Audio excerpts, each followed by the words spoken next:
नमस्कार, मैं हूं आशीष कुमार झा और आप देख रहे हैं हरियाणा तक का ये खास शो क्राइम स्टोरी।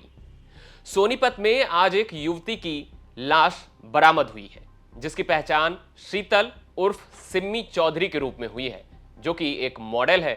परिवार की ओर से शीतल की हत्या का शक जताया गया है। दरअसल शीतल मूल रूप से पानीपत की रहने वाली थी। वो करनाल के मॉडल टाउन में स्थित होटल सुकून में काम करती थी, जिसका मालिक सुनील नाम का एक शख्स है, जो कि इसराना का रहने वाला है। होटल में काम करने के दौरान शीतल और सुनील में दोस्ती हो गई। दोस्ती अब इतनी गहरी हो गई थी कि सुनील उससे शादी करने की जिद करने लगा था। इधर होटल में काम करने के साथ साथ पिछले करीब 6 महीने से शीतल शूटिंग करने लगी थी और उसने कई गानों में अपना किरदार निभाया था। सुनील की ओर से लगातार शादी की बात कहने के दौरान ही शीतल को यह पता चला कि सुनील की पहले शादी हो चुकी है और उसके 2 बच्चे भी हैं, जिसके बाद शीतल ने सुनील को शादी करने से साफ मना कर दिया। उसके बाद उसने होटल में भी काम करना बंद कर दिया, लेकिन प्यार में पागल सुनील उसका पीछा नहीं छोड़ा। 14 जून को शीतल अपने घर से शूटिंग के लिए निकली, लेकिन वो दोबारा अपने घर नहीं पहुंची। दैनिक भास्कर में छपी खबर की माने तो 14 जून की रात करीब 1:30 बजे शीतल अपनी बहन नेहा को वीडियो कॉल की थी। इस दौरान उसने कहा था कि सुनील उसके सेट पर भी पहुंच गया है और उसके साथ मारपीट भी की है। वो उसे जबरन अपने साथ चलने को कह रहा है। शीतल ने कहा कि वो घर आ रही है।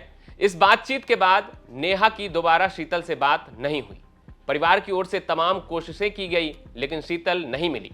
तो शीतल की बहन नेहा ने 15 जून को शीतल की गुमशुदगी की रिपोर्ट पुलिस में दर्ज करवाई, जिसमें उसने कहा, शीतल जिसकी उम्र 24 साल के करीब है, वो मेरे साथ रहती थी, जो हरियाणवी एल्बम में बतौर मॉडल काम करती थी, जो कल यानी 14 जून को गांव अहर पानीपत में शूटिंग के लिए गई थी, जो अब तक वापस नहीं आई। मेरी बहन मुझे बिना बताए कहीं चली गई है। मैंने अपने तौर पर तलाश करने की पूरी कोशिश की, लेकिन उसके बारे में कुछ पता नहीं चला। नेहा ने अपनी बहन की तलाश करने की मांग की। इस बीच 15 जून रविवार की सुबह दिल्ली पैरेलल नहर में एक कार मिलती है। यह कार शीतल के बॉयफ्रेंड सुनील की है। इस कार में सुनील और शीतल दोनों थे। गाड़ी जब नहर में गिरी तो सुनील तैरकर नहर से बाहर निकल गया और जिंदा बच गया और अभी वो पानीपत के हॉस्पिटल में भर्ती है। लेकिन शीतल नहर में लापता हो गई, जिसकी लाश आज सुबह सोनीपत के खरखौदा में एक नहर में मिली। शीतल के हाथ पर बने टैटू से उसकी पहचान हुई। अब पानीपत के डीएसपी सतीश कुमार ने भी शीतल की हत्या करने की आशंका जताई है। सुनिए उन्होंने क्या कहा है।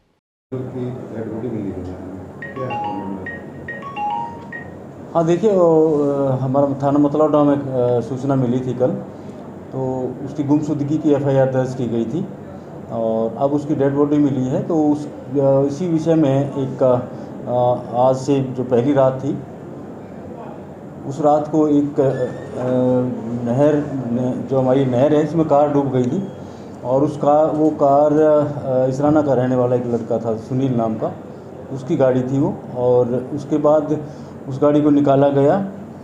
जो लड़का था उसमें, जो ड्राइवर उसको चला रहा था, वो तैर के बच गया था। तो अब ये पता लगा है इसमें कि ये इसी गाड़ी में ये लड़की थी, ये लड़का इसको लेके गया हुआ था। इसी ने इसका हो सकता है इसने हत्या की हो, क्योंकि उसको चोटें हैं, तो हत्या की संभावना से इनकार नहीं किया जा सकता। अभी पोस्टमार्टम करवा रहे हैं, वो खरखौदा में डेड बॉडी बरामद हुई, वहाँ पर उसका पोस्टमार्टम होगा। उसके बाद पोस्टमार्टम की रिपोर्ट आएगी। तो इस गाड़ी से इस मामले को जोड़कर देखा जा रहा है, क्योंकि शिकायतकर्ता जो था, उन्होंने भी यही बातें बताई हैं। तो एफआईआर दर्ज कर ली गई है और इसी कर हम उस लड़के को काबू करके उसको अरेस्ट करें। सर, इस मॉडल के परिजनों ने भी ये कहा है कि भाई ये लड़का उसके साथ मारपीट भी करता था, दोनों रिलेशन में थे। हाँ, ये बताया है उन्होंने, और उन्होंने ये बताया कि भाई पहले हमने इसकी शिकायतें भी दी थी, तो वो वेरीफाई करवा रहे हैं कि पहले कोई शिकायत इन्होंने दी है कि नहीं दी। दोनों रिलेशन में थे जी? हाँ, ऐसा ही अभी तक पता लग रहा है, लेकिन अभी जो गहराई में जाएंगे, इन्वेस्टिगेशन होगा तो आगे पता लगेगा। बॉडी को चोट के निशान? हाँ, चोट के निशान बताए गए हैं, अभी हमने नहीं देखी है, क्योंकि हमारा आईओ पहुंचा नहीं है। खरखौदा थाने में बरामद हुई है, अब फ़ोन के द्वारा ये सूचना प्राप्त हुई कि उसको चोटें हैं, तो पोस्टमार्टम के बाद ही पता लग पाएगा। पता ये लगा जैसे ये लड़का लड़की दोनों जा पा रहे थे। हाँ, ये अहर गांव में गए थे पहले तो। अहर गांव में कोई इसका कार्यक्रम था लड़की का, और उसके बाद ये इसको वहाँ से लेके आया है। वजह सामने आ सकती है सर इसमें क्या? देखिए, अभी पूछताछ होएगी तो आगे वजह का तो तभी पता लग पाएगा, क्योंकि अभी घर वालों ने भी कुछ स्पष्ट नहीं किया है। तो लड़का पकड़ा जाएगा, उससे पूछताछ होगी तो असली कारणों का पता लगेगा। इस मामले को लेकर हमारे संवाददाता पवन राठी ने एक ग्राउंड रिपोर्ट भेजी है। अब जरा आप वो देखिए। सोनीपत के खरखोदा में रिलायंस चैनल नहर में एक युवती का शव बरामद होता है, तो खरखोदा पुलिस उस शव को लेकर सोनीपत के सिविल अस्पताल पहुंचती है और उसकी पहचान का प्रयास तेज करती है। हाथ पर बने टैटू और कपड़ों से उसकी पहचान के प्रयास में उसकी पहचान पानीपत की शीतल उर्फ सिमी चौधरी के रूप में पहचान हुई, जो कि पानीपत की रहने वाली थी। उसकी बहन नेहा ने 2 दिन पहले पानीपत के मतलोडा थाना में एक शिकायत दी थी कि मेरी बहन अहर गांव के लिए शूटिंग के लिए निकली थी, उसके बाद घर नहीं पहुंची। तो पुलिस ने गुमशुदगी की रिपोर्ट इसमें दर्ज की और कल देर शाम में उसका शव सोनीपत की रिलायंस चैनल नहर में मिला। उसके बाद पानीपत पुलिस ने अपनी कार्रवाई तेज की। देखिए, सोनीपत पुलिस यहाँ पर पोस्टमार्टम के लिए कागज कार्रवाई कर रही है और उनके परिवार के भी कुछ लोग यहाँ पहुँचे हैं। सर, क्या कहना चाहोगे?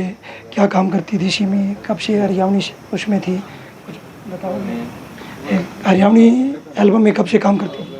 मुझे पता नहीं। देखिए, हमारे साथ पुलिस भी है। सर, कब इसका शव मिला, कहाँ पर इसका शव बरामद हुआ था? भाई हमारे अफसरों से करो सम। फिर भी आपने शव मिला होगा, कहाँ पे मिला था शव इसका? रिलायंस नहर में मिला था जी, जो रोड से खांडे वाले रास्ते पे जो नहर है ना, रिलायंस नहर, उसमें मिला था जी। इसकी पहचान कैसे हुई? पहचान जी हमें पता चल गया था जी, ये शिनाख्त करने के लिए जो संपर्क और बार बार प्रयास करे हैं जी, उरनाला चौकी थाना मतलोडा से संपर्क होने पर हमें पता चल गया था जी इसके संबंध में मुकदमा दर्ज है। कोई हाथ पर टैटू भी बना हुआ था इसकी? हाँ, हाथ पे टैटू भी बना हुआ जी। क्या उसी से पहचान हुई थी क्या? भैया हमारे वो ज़्यादा जानकारी हमारे अफसरों से ले लो जी। कोई शव का पोस्टमार्टम करवाया जा रहा? हाँ जी सर, पोस्टमार्टम। देखिए, पुलिस के अधिकारी थे, कर्मचारी थे, इनका कहना है कि जब युवती का शव मिला तो उसके हाथ पर टैटू था, तो उससे पहचान का प्रयास किया गया। तो पहचान पानीपत निवासी शीतल उर्फ सिमी चौधरी के रूप में हुई। अब यहाँ पर पुलिस के जो कर्मचारी हैं वो कागज कार्रवाई कर रहे हैं ताकि शीतल के शव का पोस्टमार्टम करवा कर परियोजनों को सौंपा जाए। सोनीपत से पवन राठी। अब देखना होगा कि पुलिस जब शीतल के बॉयफ्रेंड सुनील से पूछताछ करेगी तो क्या निकलकर सामने आता है। बहरहाल इस मामले में सबसे बड़ा सवाल यही है कि क्या सुनील ने ही शीतल की हत्या की है। आप देख रहे थे क्राइम स्टोरी। क्राइम स्टोरी के अगले भाग में हम फिर किसी खौफनाक कहानी के साथ हाजिर होंगे। तब तक हरियाणा से जुड़ी तमाम खबर देखते रहें हरियाणा तक पर।